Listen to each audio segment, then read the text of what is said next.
straight week, we'll have a divisional duel on Monday Night Football as the Detroit Lions will head up to Lambeau Field to take on the Green Bay Packers to wrap up NFL Week 9. Those that have been following the NFL betting market know that we have seen line moves on teams coming off of bye weeks with regularity, but that is not the move this week. The Lions were the preferred side early in the week, and there has not been enough action to push the number out to -3. The total has gone up a half point, though, since it's open at 43 points. The Lions are off to a 3-4 start to the season, and they are also 3-4 against the spread. The offense has really sputtered and has held the team back despite a 4-3 record to the over. The Lions started 2-0 straight up and against the spread and were 3-1 in both categories before dropping 3 straight games. This is only the second time that the Lions have been favored this season. The Lions have the highest paid quarterback in the NFL, and they rank 22nd in yards per play with just 4.9.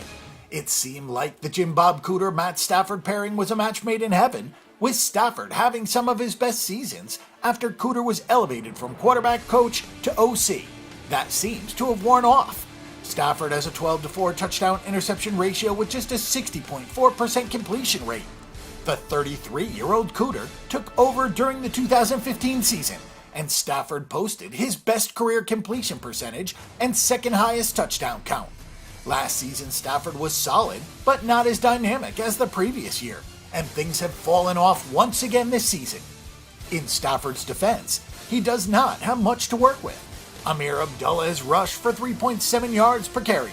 Golden Tate has faced a lot of bracket coverage, and guys like Marvin and TJ Jones haven't been able to haul in high percentage of their targets. Eric Ebram drops passes like his hands are made of ice. While the Lions rank 9th in points, we can attribute that to the defense, which is something that has not been said in Detroit in a while. Fortunately, the Lions are in the top half of the league in turnover margin because Stafford has not thrown the ball to the other team, and the Lions are tied for 3rd in takeaways with 16. It has helped to obscure the fact that the defense has allowed 5.6 yards per play.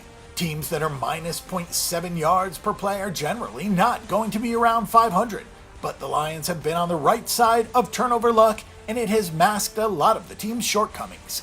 Considering how bad the Lions were against the pass last season, the fact that they rank in the middle of the NFL in completion percentage against and near the top in interceptions is a big step forward in itself. Just think of where the team could be if the offense was holding up its end. The Lions rank 6th in stopping the run with just 3.6 yards per carry allowed. That could be the deciding factor in this game. The Green Bay Packers are 4-3 straight up and against the spread, but just 0-1 straight up and against the spread post Aaron Rodgers. It will now be a tale of 2 different seasons, with the number 12 quarterback out for the year with a broken collarbone. The Packers have had some extra time to prepare for this game with the bye week, and it could not have come at a better time. Brent Hundley is just 31 of 59 for 244 yards, with 1 touchdown pass, 4 interceptions, and 5 sacks taken, with 1 start and 1 relief appearance. That start came against New Orleans, and he was a bit better than his atrocious relief appearance against Minnesota, but only because he didn't throw 3 interceptions. Mike McCarthy has had some time to alter the playbook and try to play to Hundley's strengths, but it's anybody's guess what those actually are. UTEP product Aaron Jones had a big game against the Saints, but once New Orleans adjusted in the second half, running lanes were few and far between. Jones has 5.6 yards per carry on the season and will be the focal point of the offense in this game again this week. The Lions could be at a little bit of a disadvantage here in the sense that they don't really know what to prepare for with Hundley. Perhaps the Packers move the pocket, or will have Will Devontae Adams get the ball in more creative ways. McCarthy is one of the game's better offensive thinkers, so this chess match with the Lions' defensive coordinator Terrell Austin will be worth watching. Because the Packers don't have Aaron Rodgers, looking at the year-to-date numbers is completely irrelevant. The Packers had 5.2 yards per play against the Saints, though most of it came in the first half, and the Packers did not run many players in the second half. Overall, Green Bay had the ball for only 23 minutes and 4 seconds. Similarly, the defensive numbers to date don't tell a whole lot about what to expect. What a quarterback like Aaron Rodgers does in terms of flipping the field and providing points is something that the defense is going to sorely miss. When a quarterback goes down, the offense is not the only side of the ball that is affected. The Packers are already ranked in the bottom of the half of the NFL at stopping the run and have allowed a 66.5% completion rate. With the higher workload, as seen in the game against the Saints, the weaknesses of this defense have the opportunity to be exposed even more.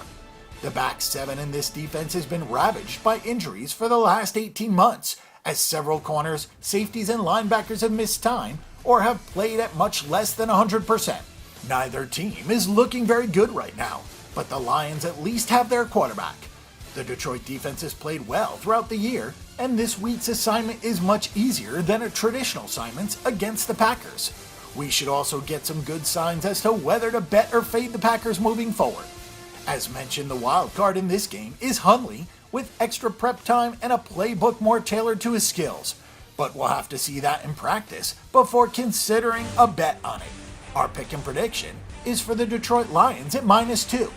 For our pick and prediction on this game and every other game this week, and a wealth of free stats and information, check out bangthebook.com.